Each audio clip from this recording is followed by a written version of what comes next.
আসসালামু আলাইকুম প্রিয় সপ্তম শ্রেণীর শিক্ষার্থীরা। আমরা তোমাদের বাংলা আনন্দ পাঠ বইয়ের দীক্ষা গল্পটা পড়বো এখন। দেখো তোমাদের দীক্ষা গল্পটা খুব সুন্দর একটা গল্প। আনন্দ পাঠ বইয়ের এটা মোহাম্মদ নাসির আলীর লেখা। কার লেখা? মোহাম্মদ নাসির আলী। ঠিক বলছে স্কুলে এখানে দেখো এখানে একটা কিছু ছবি দেখা যাচ্ছে। এখানে কিছু মাটির হাঁড়ি দেখা যাচ্ছে। এখানেও কাঁধে ছাতা হাতে একজন লোক দেখা যাচ্ছে। এখানে একজন কুমার দেখা যাচ্ছে। আর এখানে একটা ছেলের হাতে বগলে বই দেখা যাচ্ছে। তার হাতে একটা নাটাই দেখা যাচ্ছে। এর উপর বেশ করে খুব মজার একটা গল্প।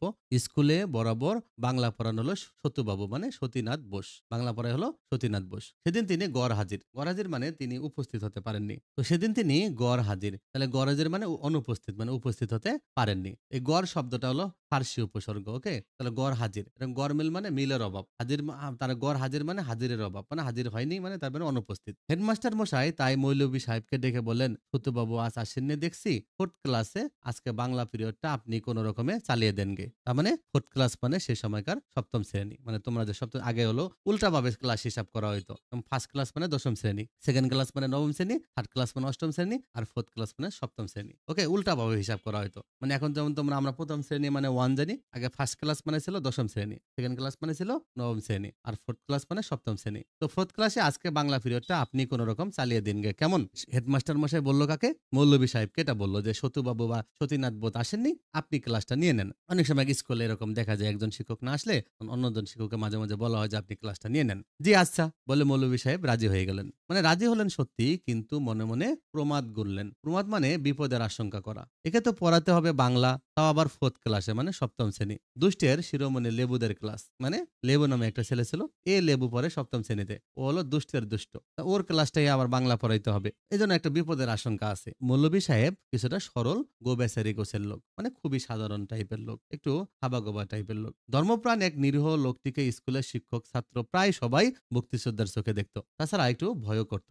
ভয়ের কারণ স্বয়ং হেডমাস্টার মশাইও মৌলভী সাহেবকে সমীহ করে চলতেন। অনেক কাজে তিনি মৌলভী সাহেবের পরামর্শ নিতেন। কিন্তু মৌলভী সাহেব নিজে মনে মনে ভয় পেতেন লেবুকে। আর মৌলভী সাহেব ভয় করতেন কাকে? লেবুকে। 4th ক্লাসে ফার্সি পড়াতে গিয়ে লেবুর নিত্য নতুন উৎপাতের জ্বালায় তিনি অস্থির থাকতেন। তার মানে 4th ক্লাসে তিনি ফার্সি ক্লাস নেন। আরবি ফার্সি এরকম ফার্সি পড়ান তিনি। তার উপর আজ আবার পড়াতে হবে বাংলা। এর মধ্যে আজকে আবার বাংলা পড়াইতে হবে। এই সেই সপ্তম শ্রেণীতে লেবুদের ক্লাস। গোলমাল এড়ানোর জন্য তিনি তাই ক্লাসে ঢুকে এক বুদ্ধি আঁটলেন। বললেন আজকে ক্লাসে সংক্ষিপ্ত একটা রচনা লিখতে দিচ্ছি তোমাদের। মনে করো 500 করে টাকা দিলাম তোমাদের সবাইকে। সেই টাকা দিয়ে কে কি করবে লিখে দেখাও। কোন রকম গোলমাল করবে না। আগেই বলে রাখছি। শিক্ষক বললেন মনে মনে ভাবো যে আমি তোমাদেরকে 500 টাকা দিয়েছি। এবার তোমরা এই 500 টাকা দিয়ে কে কি করবা এটা তোমরা লিখে দাও। খাতা পেন্সিল নিয়ে রচনা লেখায় মনোযোগ দিল সবাই। লেবু এক কোণ থেকে উঠে বলল 500 করে প্রতিজনকে দিলে সে যে অনেক টাকার ব্যাপার স্যার।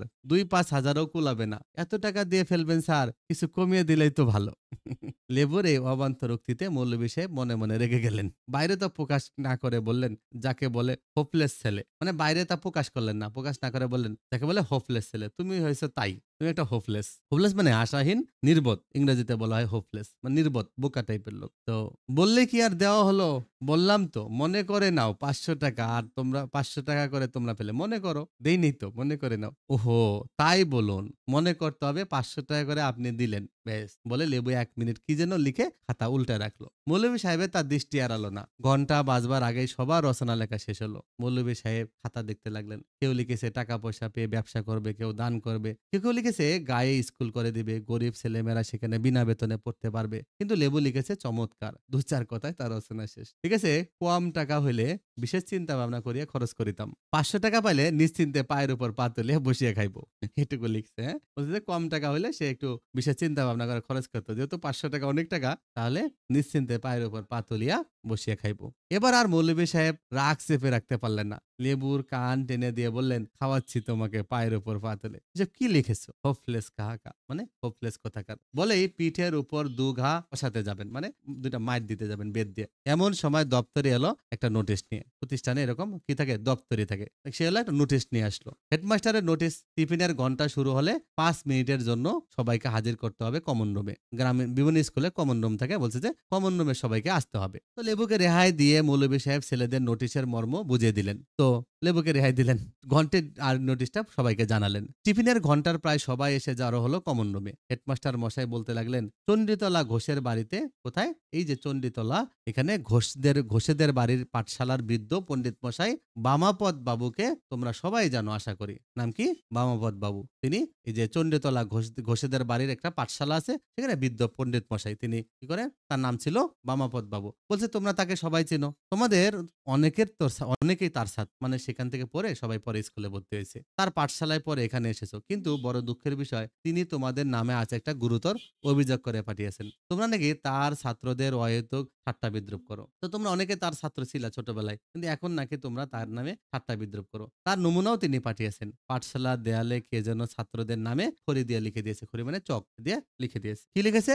যে এই যে বামা পণ্ডিতের পাঠশালা, ও তো নাম ছিল বামাপদ বাবু। তা বলছে কি, বামা পণ্ডিতের পাঠশালা বিদ্যে হয় কাঁচকলা, দু হাতে দুই কলম দিয়ে বসিয়ে রাখে গাছতলা। তার মানে এটা তার নামে এটা কে যেন একটু দেওয়ালের মধ্যে লিখে রাখছে। অভিনব পেয়ে ছড়া শুনে ছাত্ররা মুসকে মুসকে হাসতে লাগলো। হেডমাস্টার আবার বললেন, আমার দৃঢ় ধারণা এ ছড়া রচয়িতা তোমাদের ভিতরে রয়েছে। কে সেই কবিবর তা স্বীকার করলে কিছুই আমি বলবো না তাকে, শুধু ভবিষ্যতের জন্য সাবধান করে দেবো। আচ্ছা, কে লিখেছো যদি কেউ বলো, তাহলে আমি তাকে বলবো না কিছু, ভবিষ্যতের জন্য সাবধান করে দেবো। তো তা না হলে বুঝতেই পারছো, অপরাধীকে বের করে কঠিন সাজার ব্যবস্থা করতে হবে আমাকে। তিনি চুপ করলেন। সবাই মুখ চাওয়াচাওয়ি করতে লাগলো। এমন সময় মাথা নিচু করে উঠে দাঁড়ালো লেবু। লেবু বলল, এ অন্যায় কাজ আমি করেছি স্যার। অন্যায় বলে তখনও বুঝতে পারিনি। আসলে এটা অন্যায়, তখন আমি বুঝতে পারিনি। কার যে কাজ হেডমাস্টার মশাই আগেই তার কিছুটা আঁচ করে রেখেছিলেন। অনুমানটা তার সত্যি হয়েছে দেখা গেল। এবার তিনি বললেন, অন্যায় করেছো তা স্বীকার করবার সৎ সাহস তোমার আছে দেখে এবার আমি কিছুই বললাম না। গুরুজনদের নিয়ে ঠাট্টা বিদ্রুপ করা খুবই অন্যায়, বুঝতেই পারছো। কাজে বলে রাখছি, ভবিষ্যতে যেন এ ধরনের অন্যায় তোমরা করেছো বলে শুনতে না পাই। আর হ্যাঁ,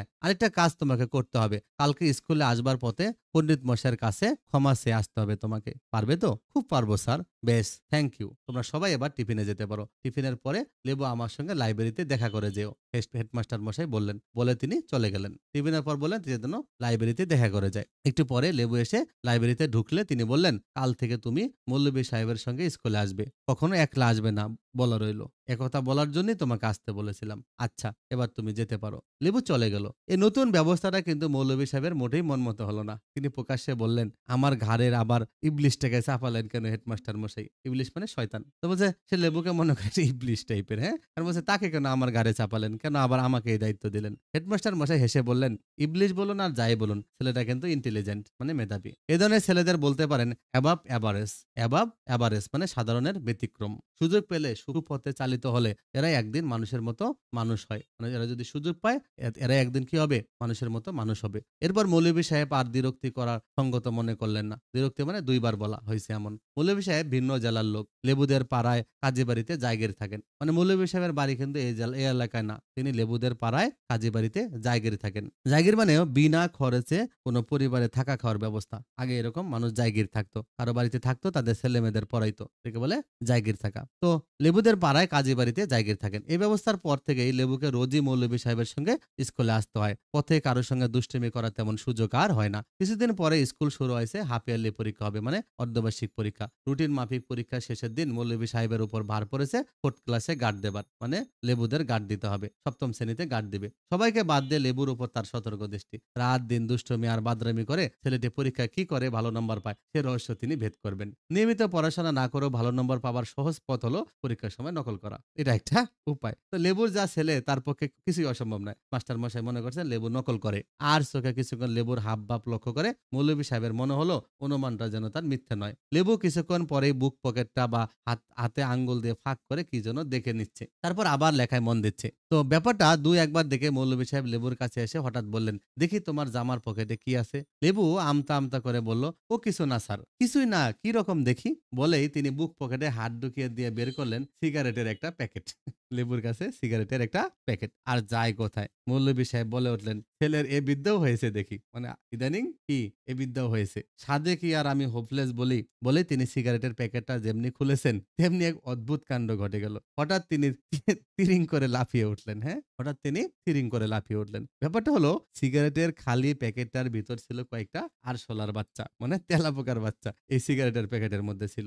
স্কুল ছুটির পরেই পুকুরে ছিপ ফেলে মৎস্য শিকারের আয়োজন করেছে লেবু আগে থেকেই। লেবু চিন্তা করছে পরীক্ষা দিয়ে গিয়েই বড়শি দিয়ে মাছ ধরবে। তো বড়শির মধ্যে তেলাপোকা বাচ্চাগুলো গেঁথে দিবে, এভাবে মাছ ধরে সে। আরশোলা হলো বড়শির টোপ। হঠাৎ মুক্তি পাবার আশায় আনন্দে একটা আরশোলা গিয়ে আশ্রয় খুঁজতে লাগলো মৌলভী সাহেবের গলার কাছে দাড়ির নিচে। মানে আরশোলাগুলো যখন ওইখান থেকে প্যাকেট থেকে বের হইতে পারছে, দৌড় দিয়ে মৌলভী সাহেবের দাড়ির কাছে নিচে গেছে। সেটাকে কাবু করার আগে ২-৩ টা ঢুকে পড়ে তার পাঞ্জাবির ডোলা আস্তিনের ভিতর। আস্তিন মানে কোট বা জামার হাতা। হাতার ভিতরে জামার ভিতরে হাতার ভিতরে ঢুকে পড়ে। তার মানে তার পাঞ্জাবির ঢোলা আস্তিনের ভিতরে ঢুকে পড়ল। শটান ভিতরে গিয়ে উঠলো। এগুলা সব ভিতরে ঢুকে গেছে। ভালো করে ব্যাপারটা বুঝবার আগেই ঊর্ধ্ব বাহু মৌলভী সাহেব তিরিং করে লাফিয়ে উঠলেন।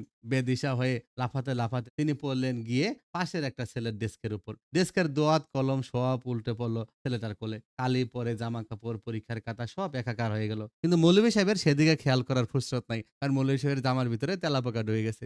তিনি তখনও কেবলই লাফাচ্ছেন। আসল ব্যাপার কিছুই বুঝতে না পেরে অবাক ছেলেরা হা করে চেয়ে আছে কলম তুলে। পাশের কামরা থেকে সতুবাবু তাড়াতাড়ি ছুটে এলেন। তাই জামার নিচে হাত গলিয়ে অতি কষ্টে তিনি আরশোলা কটা বের করলেন।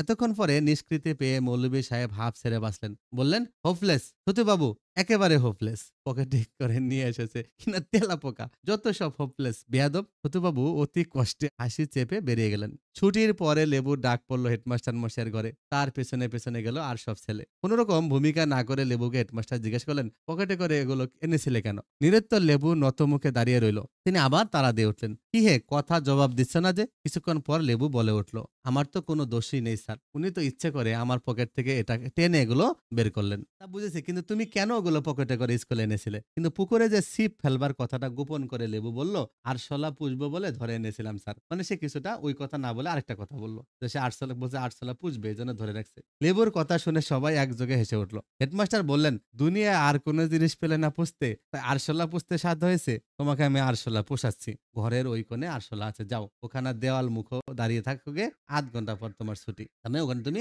দেওয়ালের দিকে মুখ করে উল্টাভাবে দাঁড়িয়ে থাকো, আধা ঘন্টা পরে তোমার ছুটি। মিনিট ৫ পরে মৌলভী সাহেব ছাতা হাতে বেরিয়ে যাচ্ছিলেন। তো তাই দেখে লেবুর মাথায় চট করে একটা বুদ্ধি এসে গেল। হেডমাস্টারকে সে বলল, স্যার, এখন রোজ স্কুলে আসবার সময় মৌলভী সাহেবের সঙ্গে আসি। হ্যাঁ, তা তো আমার জানাই আছে, কিন্তু যাবার সময়। লেবু কি বলতে চাইছে হেডমাস্টার মশাই তা সহজে বুঝে ফেললেন। অন্যদিকে মুখ ফিরিয়ে অতি কষ্টে হাসি চেপে তিনি বলে উঠলেন, বুঝেছি, আর বলতে হবে না। স্কুলে আসার সময় পাহারা দিনে এলে যাওয়ার সময় সে ব্যবস্থা হবে না। এই তো বলতে চাইছো, যুক্তি যে তোমার অকাট্য তা মানতে হবে। যাও, কিন্তু পথে দুষ্টামি করো না। আর তাছাড়া মৌলভী সাহেবকে, যাকে সবাই আমরা মান্যগণ্য করি, তাকে বিরক্ত করতে যেও না। আচ্ছা স্যার। হেডমাস্টারের কথা সাই দিয়ে লেবু বেরিয়ে গেল। কিন্তু যেতে যেতে ভাবতে লাগলো, মানুষ নিজে যা মনে করে সবসময় তা ঘটে কি?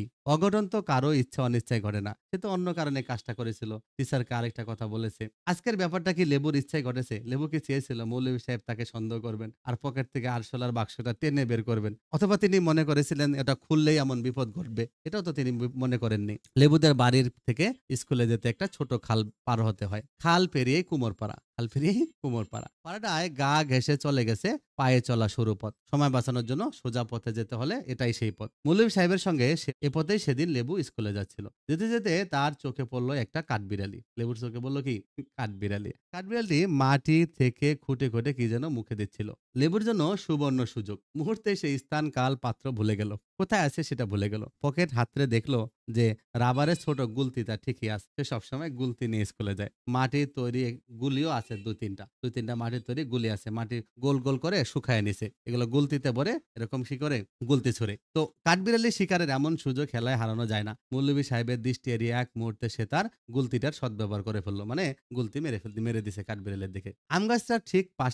সেই আম গাছটার ঠিক পাশেই স্তূপাকারে সাজানো রয়েছে কুমোরদের অনেকগুলো মেটে হাঁড়ি পাতিল, মানে মাটির হাঁড়ি পাতিল সাজায় রাখছে। বেচারা লেবুকে হতাশ করে কাঠবিড়ালি তিরিং করে লাফিয়ে উঠলো গিয়ে আম গাছের ডগায়। মানে কাঠবিড়ালির কিছু হয়নি। কাঠবিড়ালি লাফ দিয়ে কোথায় উঠছে? সে আম গাছের ডগায় উঠে পড়ছে। এদিকে লেবুর লক্ষ্যভ্রষ্ট গুলিটা লাগলো গিয়ে একটা হাড়ির গায়ে। গাছের নিচে সেই হাড়িটা যেই ভেঙেছে, অমনি স্তূপের উপর থেকে গড়িয়ে পড়লো আরো ১৫-২০টা হাড়ি পাতিল। সব কটা ভেঙে চুরমার, মানে একটা পরে সব ভেঙে চুরমার। পলকে পলয় কাণ্ড ঘটে গেল। আওয়াজ হলো এমন ভাবে যেন একটা বোমা ফাটলো এই মাত্র। কিসে কি হলো মৌলভী সাহেব কিছুই বুঝতে পারলেন না। পিছনে চেয়ে দেখলেন লেবু ততক্ষণে হাওয়া, লেবু নাই। কুমোর বাড়ি থেকে চিৎকার করে ছুটে এলো পাগলা গোছের একটা লোক। আর সেই কুমোর বাড়ি থেকে একটা পাগলা গোছের লোক ছুটে এলো। এসে সামনেই পেল মৌলভী সাহেবকে। হাঁড়ি পাটার শব্দে হতভম্ব হয়ে তিনি দাঁড়িয়ে আছেন। লোকটা এসেই তার লম্বা কোটটার খুঁট টেনে ধরল। লম্বা জামার খুঁটটা টেনে ধরল। বলল, চাইয়া দেখবার লাগছেন কি?